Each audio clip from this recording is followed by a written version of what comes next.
네, 안녕하세요. 김동영입니다. 지금 이틀간 계속 방송 시스템의 문제 때문에 촬영한 게 다 날라갔죠. 그래서 오늘은 아마 소리가 나온 걸로 알고 있습니다. 그래서 오늘 또 안 나오면 제가 주말에 촬영을 해서 전체를 다 올려놓도록 하겠습니다.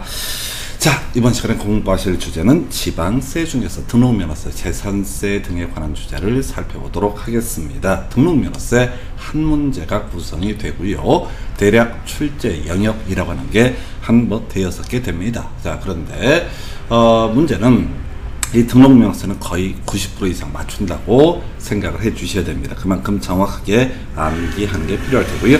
자, 일단 등록면허세 체계부터 보겠습니다. 그래서 취득 단계에서 내는 세금이다, 이렇게 보통 얘기를 하고요. 사실은 이제 취득세와 등록면허세 관계가 우리 시험의 주요 이슈가 되게 됩니다. 그래서 자, 부동산을 취득한다라고 했을 때 소유권 취득을 얘기합니다. 예, 원래 이제 취득세 내야 되죠. 그래서 취득세 과세 대상 물건을 취득한 날로부터 60일 내에 신고 납부 이렇게 해야 되고요. 한편 등기나 등록 등을 함에 있어서 등록면허세라고 하는 것이 문제가 되게 됩니다. 그래서 얼핏 생각해보면, 자, 부동산을 소유한다, 취득한다 라고 했을 때, 매매를 통해서 취득한다 라고 했을 때 취득세 내야 되고요, 등록면허세 내야 될 것처럼 보이는데 사실 그건 아니고요. 취득세를 내는 경우에는 등록면허세 내지 않습니다. 일단 이렇게 뼈대를 잡고 들어가셔야겠고요.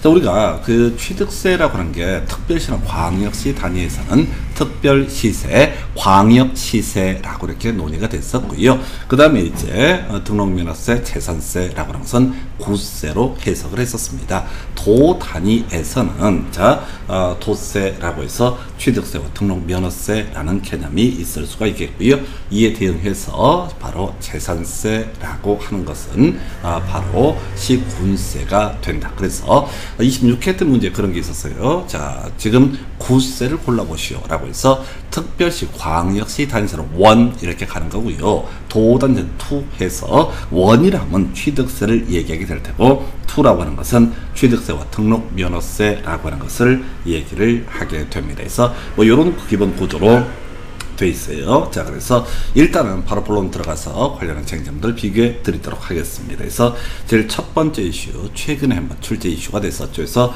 등록면허세 과세 여부라고 하는 것이 하나의 첫 번째 출제 포인트가 되게 됩니다. 그래서 자, 요거 얘기할 때는 제가 가장 높거나 가장 낮을 때라고 하는 거, 예, 이때는 등록면허세 비과세 대상이 된다라고 하는 거, 요 그림 하나 잡고요. 사실은 우리가 이해를 위해서 가장 필요한 개념이라고 하는 것은 취득세 냈을 때는 등록면허세를 내지 않고요. 그 다음에 자, 취득세를 내지 않았을 때는 경우에 따라서 등기 등록을 함에 있어서 등록면허세라고 하는 것을 내야 된다라고 하는 게 우리 시험에 있어서의 출제 이슈가 되게 됩니다. 자, 그래서 먼저 등록면허세 비과세 대상이라고 하는 개념을 확인해 보겠습니다. 그래서 자, 가장 높은 거 국가, 지자체 등이 자기를 위해서 하는 등기라고 하는 것은 소위 등록면허세 비과세 대상이 된다라고 이렇게 봅니다. 그래서 자, 우리가 국가나 지자체가 자기를 위해서 하는 등기라고 하는 것은 압류 등기라는 개념과 압류 말소 등기라는 개념이 있게 됩니다. 자, 우리 앞에서 조세 총론 영역에서 공부했던 주제 중에 그런 게 하나가 있었죠. 담압대라고 해서 조세 채권이라고 하는 것에 간에 바로 배당 순서, 담보가 있는 조세채권, 그 다음에 압류한 조세채권, 교부청관 조세채권, 담압대 이런 것들을 공부를 했어요. 자, 그래서 압류가 있는 조세채권이라고 하는 거, 자, 국가에서 국세를 부과합니다. 지자체에서 지방세를 부과합니다. 근데 납세 의무자가 세금을 내지 않게 되면 그 목적물 등을 바로 압류를 하게 됩니다. 압류를 한다는 얘기는 이거 나중에 공매에 붙여서 팔아서 그 돈으로 세금을 충당을 하겠다라는 의미가 되게 됩니다. 그래서 자, 압류 등기, 우리가 가압류라고 하는 것은 일반 개인이 금전채권의 보존을 목적으로 해서 본안 소송에서 승소했을 때 그 부동산 팔아버리면 안 되니까 그때 하는 것이 바로 가압류 등기 아니고요, 가압류 신청이라는 개념이 됐었고, 법원에서 가압류 신청에 대해서 자, 정당성을 판단해서 형식적 요건을 갖추게 되면 가압류 등기를 촉탁을 하게 되는 거예요. 자, 한편 세금 안 냈을 때 국가나 지자체가 이 세금을 받아내기 위해서 하는 등기, 이걸 우리가 압류 등기라고 부르게 됩니다. 자, 압류했는데 만약 만약에 이 사람이 세금을 중간에 낸다라고 하면 압류 말소 등기라고 하는 것을 하게 됩니다. 그래서 이게 이제 기본 구조가 되고 지목이 묘진 토지 등기라고 해서 가장 낮은 거죠. 그래서 우리 공간정보법에서 자, 지목이라고 하는 거 토지의 주된 용도라고 했었고 28개가 있었죠. 뭐 묘지, 공원 이런 것들은 바로 지목 묘지에 해당한다. 물론 공간정보법에서 출제 이슈가 됐던 것은 묘지 관리동이라고 하는 것은 바로 지목대에 해당한다. 이런 것들이 공간정보법에서 이슈가 됐습니다. 그래서 가장 높은 거 국가 지자체 등이 하는 등기, 그 다음에 가장 낮은 거 토지 중에서 땅 밑에 무덤파잖아 해서 지목이 묘지인 토지 등기라고 하는 것은 등록면허세 등기를 함에도 불구하고 등록면허세 비과세 대상이 되게 된다. 이게 이제 가장 높거나 낮은 것의 문제로 해석을 해야 되겠고요.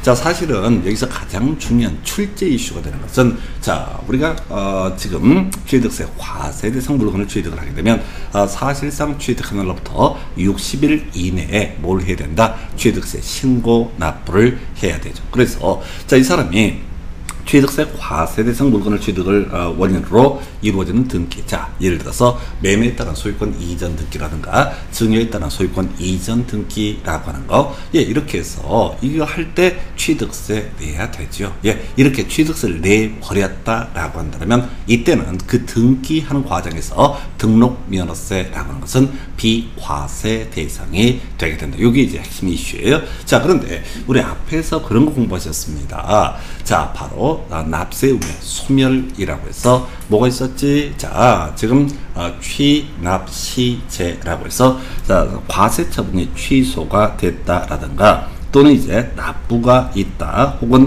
충당이 있다라고 하는 거. 그 다음에 뭐가 있었지? 자, 시효완성이라고 하는 거.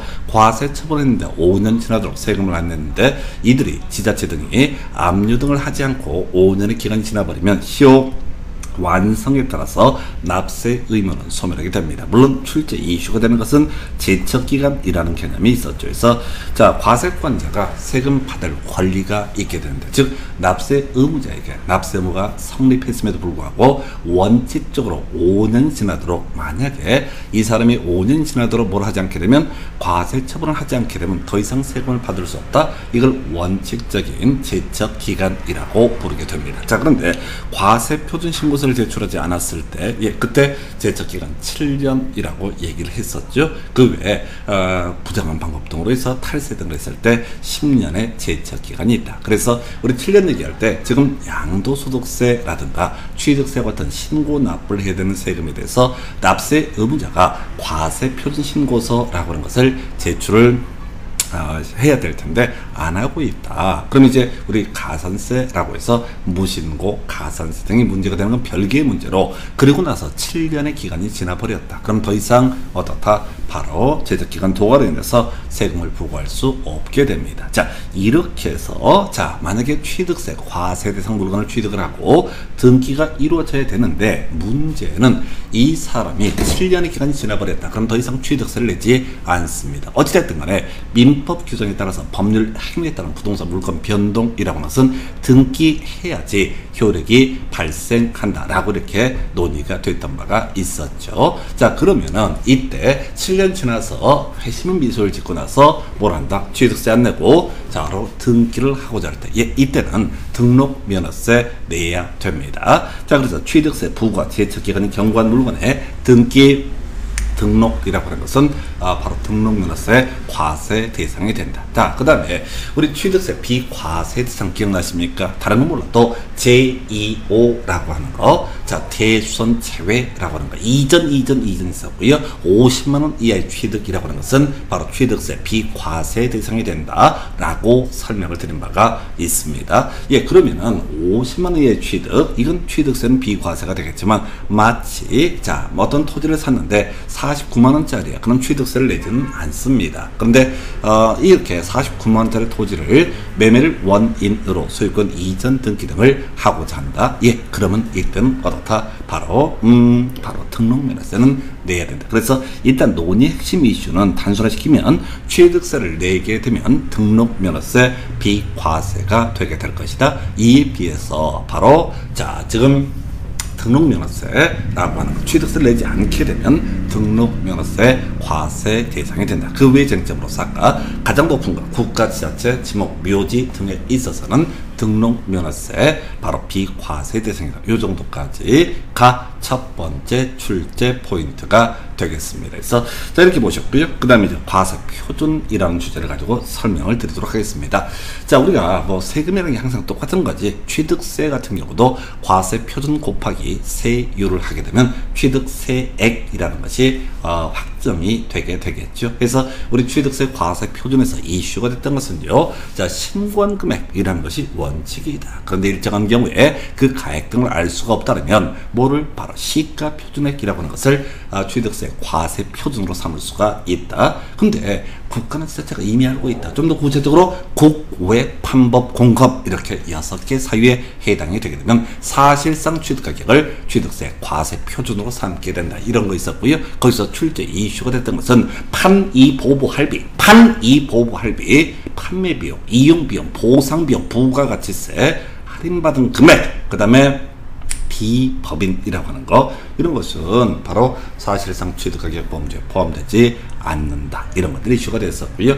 그 외에 이제 취득세 파트에서는 저거 있었지. 자, 과점 주제에 관한 부분, 이 사람이 얼마를 취득한 것으로 볼 것이냐, 뭐 이런 것들이 출제 이슈가 됐습니다. 자, 등록면허세 과세 표준 딱 하나 외우시면 됩니다. 구조부터 설명을 드립니다. 그래서 원칙은요, 자, 등록 당시에 가액이라는 표현을 쓰게 됩니다. 그래서 등록면허세 신고 납부 대상이 되거든요. 그래서 이 사람이 신고 납부를 할 때 이거 얼마짜리다 라고 하면 그것을 기준으로 등록면허세 과세 표준이 정해지게 됩니다. 자, 약간 다른 얘기가 될 수가 있을 텐데, 자, 분명히 예를 들어 토지에 대한 뭐 49만원짜리 등기를 한다라고 한번 해보겠습니다. 그런데 이게 자 49만원이라고 써 있는데 만약에 공부에는 49만 5천원이 써 있다. 그러면 이때는 공부상 금액을 기준으로 해서 등록면허세 과세 표준을 삼는다. 이런 식의 의미가 되는데, 몰라도 사람한테 별 지장은 없습니다. 중요한 쟁점 되지 않습니다. 원칙이잖아. 원칙이 안 나온다는 얘기가 아니라 틀리든 맞든 원칙은 출제 오류 시비이기 때문에 가능하면 아예 틀리게 되거나 해서 옳은 걸 고르셔야 해서 등록 당시의 가액을 취득 당시의 가액 이렇게 말도 안 되게 낸다라거나, 혹은 그렇게 해서 틀리게만 구성하고 옳은 것을 고르셔 이렇게 시험 문제는 구성을 합니다. 그래서 우리는 알아야 되는 것이 특례 예외에 관한 부분이 됩니다. 자, 앞에서 취득세가 신고 당시의 금액, 신고하는 금액이라는 원칙하에 시가표준액, 사실상 취득가격 이래 갔었죠. 똑같은 구조가 됩니다. 등록면허세 관련해서 과세표준, 시가표준으로 삼을 수 있는 경우가 있습니다. 자, 해서 알 수 없을 때라는 거죠. 무상승계주도 상속이나 증여 같은 경우에는요, 얼마에 취득했는지 알 수가 없어요. 자, 요번에 저희 고객 중에서 한 분이 난리가 나서, 자, 뭐 물건을 하나 파는데, 물건을 파는데 그분이 그 아버님한테 상속을 받아가지고 이제 가지고 있다가 이 동네가 뜨니까 이걸 팔려고 내놨어. 그러면 이제 그 상속받을 때 그 가액이 얼마입니까? 라고 하는 게 양도세 계산할 때 문제가 되게 돼요. 그러면 이제 그렇게 얘기하면 되거든. 세무사한테 가서 상담을 받았대. 무려 5분한테. 그래서 우리가 그런 분들을 전문용어로 안 들으니까 안 되는데 모질이라고 얘기합니다. 그래서 나름대로 지혜롭다고 생각하는데, 문제는 그 세무사들의 세액이라고 하는 게 2억부터 6억까지 뭐 20몇 억에 팔리거든요. 2억부터 6억까지 이렇게 달라지는 거예요. 그러면 제 개인적인 상식으로는 그 하나의 동일한 사안에 대해서 A라는 세무사가 2억, B라는 세무사가 뭐 3억, C라는 회무사가 4억, 뭐 D라는 회무사가 5억, E라는 회무사가 6억이다. 그러면 그 중에 5놈 다 사기꾼이거나 최소한 4명은 사기꾼이 되게 됩니다. 자, 근데 왜 그런 말도 안 되는 금액이 나왔냐면은 이거예요. 무상승계 취득이라고 하는 거. 자, 얼마에 취득했습니까? 라고 했을 때 이분이 너무 친절한 거예요. 그래서 그 당시에 시가 표준액을 개별 공시가 또는 개별 주택 가격을 다 확인해서 세무사한테 갖다 줘. 자, 이 가격일 때 상속 받았습니다. 자, 세무사 어차피 이 수업 안 들을 거니까 뒷담화하는데 더럽게 무식합니다.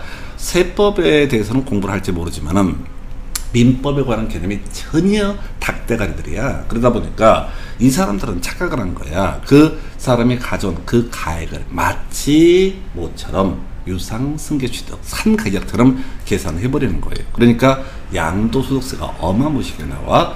국세청 홈페이지 접속하니까 4,800 나옵니다. 그러면 가장 많이 쓴 사람은 내가 한 15분의 1을 낮게 측정을 했어. 그럼 누구 덕이야? 누구 덕이 아니야. 그냥 4,800은 정해져 있는 거야. 그걸 가지고 온 동네 세무사를 다 찾아다니면서 하여튼 상담 받는 사람도 모질이고 그따위로 말도 안 되는 식으로 상담하는 사람 세무사도 모질이고 근데 모질해서 잘 먹고 잘 살아. 저는 오늘 점심때 부실하게 먹었어요.